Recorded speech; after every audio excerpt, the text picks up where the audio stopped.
Hello, I'm Darlene, and this video is about what happens during a homeschool evaluation. I want to help you understand what the Pennsylvania home education law says about evaluations and how that commonly works in real life. First, let's look at what the home education law says. Evaluations are described twice in the law.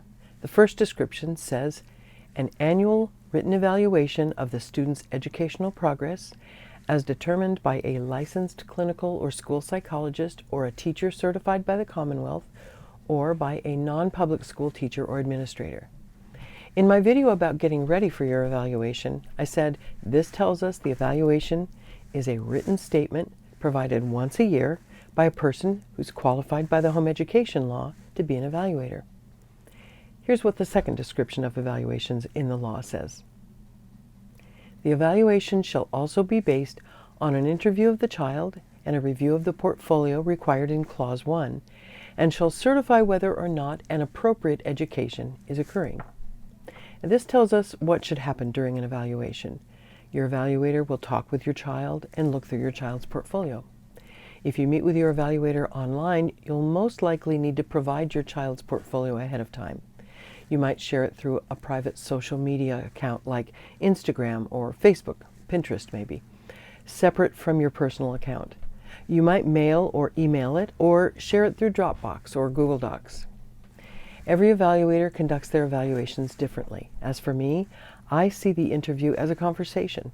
I can take into account whether a child or teen is talkative or shy and adjust my manner according to what seems to make them comfortable.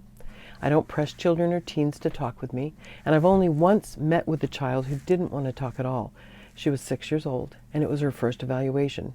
I didn't pressure her, I just talked with her mom and directed some gentle comments toward her. The next year, she felt comfortable talking with me. As we talk, I'll look through the child's portfolio, making comments and asking questions. I might admire their handwriting or creativity. I may stop to read a story or poem they've written, or ask them how they've learned to do something that is impressive to me. And sometimes I ask about their favorite subject or which book they enjoyed reading most this year. Some evaluators will ask a child to read aloud or recite math facts or parts of speech. I never ask a child to perform in any way, but sometimes a child will ask if they can read something to me or recite something they've memorized, and that's fine. If you haven't watched my video on what goes into a portfolio, it may be helpful to do that because every evaluator asks for certain things to be in the portfolio, and you want to be sure to know what the law requires so you know when an evaluator is asking for something extra. The law says a portfolio must contain samples, but it doesn't say how many.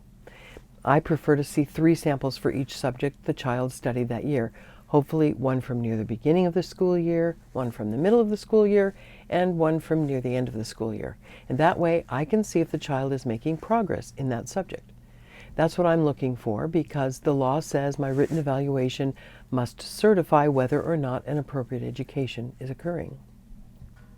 Appropriate education is defined in the law as a program consisting of instruction in the required subjects for the time required and in which the student demonstrates sustained progress in the overall program. So I'm looking for evidence that your child has studied the required subjects for the time required and that they're making progress in general. My understanding of the Pennsylvania home education law is that a specific group of subjects must be studied in the elementary years, that's up through grade 6, and another specific group of subjects must be studied in the secondary years, that's grades 7 through high school graduation. If you don't know what those subjects are, please read the home education law, which you can find on my website in the tab for the law under Homeschool Help. I recommend that you print it and start highlighting it and making notes all over it. If you're reading it online, do a search for at the elementary school level or at the secondary school level, and you'll find the list of subjects for your child. You might also read a short article I wrote called, How Can I Fit in All These Subjects?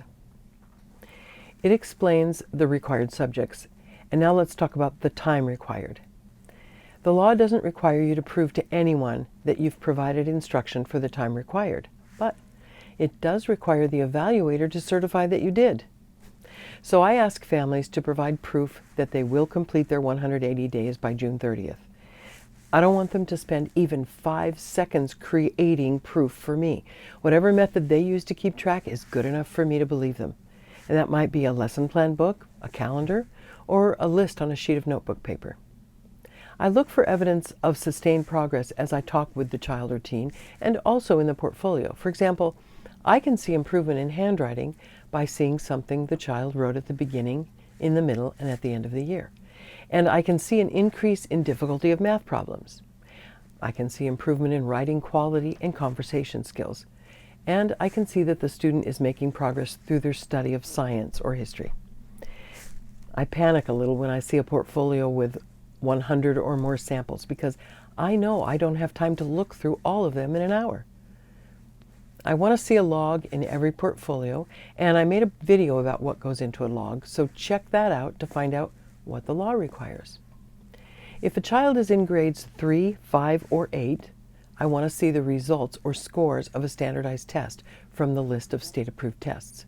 I ask parents to let me know ahead of time if they want me to simply lay eyes on the child's test scores or if they want me to talk about them. And that's something you can talk about with your evaluator too. So if your child is doing 3rd, 5th, or 8th grade level work, and you haven't watched my video on standardized testing, you'll want to do that several weeks or months before your evaluation. I provide families with an evaluation letter at the end of their evaluation. If we meet online, I email the letters to them that day and put them in the mail the next day. Some evaluators don't provide an evaluation the same day you meet with them, so that's another question to ask your evaluator. If you still have questions about evaluations, I want to hear from you. I like to help homeschool families, so if you have a question, click Ask Darlene at the top of my website. I'm looking forward to hearing from you.